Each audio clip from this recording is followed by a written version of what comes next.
Hi hello ಎಲ್ರಿಗೂ ನಮಸ್ಕಾರ. ನಾನು ಸೌಮ್ಯ ಗೌಡ. ನಾನಿವತ್ತು ಇದ್ಕದ ಬೇಳೆ ಚಿಕನ್ ಸಾಂಬಾರು ಯಾವ ರೀತಿ ಮಾಡೋದು ಅಂತ ತೋರಿಸ್ಕೊಡ್ತೀನಿ. ಇದಕ್ಕೆ ಏನೇನೆಲ್ಲ ಇಂಗ್ರೀಡಿಯೆಂಟ್ಸ್ ಬೇಕು ಎಲ್ಲನೂ ಕೂಡ ನಾನು ಡಿಸ್ಕ್ರಿಪ್ಷನ್ ಬಾಕ್ಸಲ್ಲಿ ಮೆನ್ಷನ್ ಮಾಡಿರ್ತೀನಿ, ನೀವು ಚೆಕ್ ಮಾಡ್ಬೋದು. ಬಿಕಾಸ್ ನಾನು ಒಂದೊಂದೇ ಹೇಳ್ತಾ ಹೋದರೆ ಡ್ಯೂರೇಷನ್ ಕಾರಣದಿಂದ ಹೇಳೋಕ್ಕಾಗೋದಿಲ್ಲ. ಸೊ ಅದಕ್ಕೋಸ್ಕರ ಡಿಸ್ಕ್ರಿಪ್ಷನ್ ಬಾಕ್ಸಲ್ಲಿ ಹಾಕಿರ್ತೀನಿ, ಚೆಕ್ ಮಾಡಿ ಅಂತ ಹೇಳ್ತಾ, ಮೊದಲನೇದಾಗಿ ಒಂದು ಅಗಲವಾದ ಪ್ಯಾನ್ ಇಟ್ಕೊಳ್ಳಿ. ಇದಕ್ಕೆ 1 ಟೇಬಲ್ ಸ್ಪೂನ್ ಎಣ್ಣೆ ಹಾಕ್ಕೊಂಡು, ನಂತರ ಒಣಮೆಣಸಿನ್ಕಾಯಿ, ಹಸಿಮೆಣಸಿನ್ಕಾಯಿ, ಶುಂಠಿ, ಬೆಳ್ಳುಳ್ಳಿ, ಈರುಳ್ಳಿ ಇದೆಲ್ಲನೂ ಕೂಡ ಹಾಕಿ ಸ್ವಲ್ಪ ಬಾಡಿಸ್ಕೊಳ್ಳಿ. ಈ ರೀತಿ ಫ್ರೈ ಆಗುವಾಗ ಇದಕ್ಕೇ ಚಕ್ಕೆ, ಲವಂಗ, ಮೆಣಸು, ಸೋಂಪು ಇಷ್ಟನ್ನು ಕೂಡ ಹಾಕಿ ಇದನ್ನು ಸ್ವಲ್ಪ ಫ್ರೈ ಮಾಡ್ಕೊಳ್ಳಿ. ನಂತರ ಇದಕ್ಕೆ ನಾನು ಇವಾಗ ಟೊಮೊಟೊ ಸೇರಿಸ್ಕೊಳ್ತಾ ಇದ್ದೀನಿ, ಸ್ವಲ್ಪ ಕೊತ್ತಂಬರಿ ಸೊಪ್ಪು, ಪುದೀನ ಸೊಪ್ಪು ಮತ್ತು ಕಾಯಿನ ಬೇಕಾದ್ರೆ ನೀವು ತುರಿದು ಕೂಡ ಹಾಕ್ಕೊಳ್ಬೋದು. ಇದೆಲ್ಲ ಹಾಕಿದ ನಂತರ ಇದಕ್ಕೆ ಗಸಗಸೆ ಮತ್ತು ಹುರ್ಗಡ್ಲೆನೂ ಸೇರಿಸ್ಕೊಳ್ತಾ ಇದ್ದೀನಿ. ನಂತರ ಇದಕ್ಕೆ ಸ್ವಲ್ಪ ಧನಿಯಾ ಪೌಡರು, ಚಿಲ್ಲಿ ಪೌಡರನ್ನು ಹಾಕ್ಕೊಂಡು ಈ ಮಸಾಲೆ ಚೆನ್ನಾಗಿ ಫ್ರೈ ಮಾಡ್ಕೊಂಡಷ್ಟು ಸಾಂಬಾರು ತುಂಬ ಚೆನ್ನಾಗಿ ಬರುತ್ತೆ.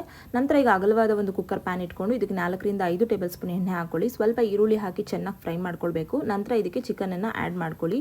ಚಿಕನ್ ಆ್ಯಡ್ ಮಾಡಿದ ತಕ್ಷಣವೇ ಇದಕ್ಕೆ ನೀವು ಅರಿಶಿನ ಪುಡಿ, ಉಪ್ಪನ್ನು ಸೇರಿಸ್ಕೊಂಡು ಆಯಿಲ್ನಲ್ಲೇ ಚಿಕನನ್ನು ಚೆನ್ನಾಗಿ ಫ್ರೈ ಮಾಡ್ಕೊಳ್ಳಿ. ಈ ಕಡೆ ಬಂದು ಮಸಾಲೆ ಕೂಡ ತಣ್ಣಗಾಗಿದೆ, ಇದನ್ನು ರುಬ್ಕೊಂಬರೋಣ. ನೋಡ್ತಿರ್ಬೋದು ಇವಾಗ ಚೆನ್ನಾಗಿ ಫ್ರೈ ಆಗಿರೋದಕ್ಕೆ ನಾನು ಪೆಪ್ಪರ್ ಪೌಡರ್ ಏನು ಪುಡಿ ಮಾಡಿ ಇಟ್ಕೊಂಡಿದ್ವಲ್ಲ ಅದನ್ನು ಕೂಡ ಸೇರಿಸ್ಕೊಂಡು, ನಂತರ ಇದ್ಕದ ಬೇಳೆನೂ ಕೂಡ ಹಾಕಿ ಇದನ್ನು ಚೆನ್ನಾಗಿ ಮಿಕ್ಸ್ ಮಾಡಿಕೊಂಡು ಚೆನ್ನಾಗಿ ಹುರ್ಕೊಳ್ತೀನಿ ಎಣ್ಣೆನಲ್ಲೇ. ನಂತರ ಇವಾಗ ರುಬ್ಬಿರೋ ಮಸಾಲೆನ ಇದಕ್ಕೆ ಹಾಕ್ಕೊಂಡು ನೀರು, ಸಾಂಬಾರ್ ಕನ್ಸಿಸ್ಟೆನ್ಸಿ ಯಾವ ಥರ ಬೇಕು ನೋಡಿಕೊಂಡು ನೀವು ನೀರನ್ನು ಸೇರಿಸ್ಕೊಂಡು ಚೆನ್ನಾಗಿ ಮಿಕ್ಸ್ ಮಾಡಿ ಉಪ್ಪು ಖಾರ ಎಲ್ಲ ನೋಡಿಕೊಂಡು 1 ವಿಷಲ್ ತೊಗೊಂಡ್ರೆ ಇದ್ಕದ ಬೇಳೆ ಸಾಂಬಾರು ರೆಡಿ. ಇದೇ ಥರ ವೀಡಿಯೋಸ್ಗೆ ನನ್ನ ಫಾಲೋ ಮಾಡಿ.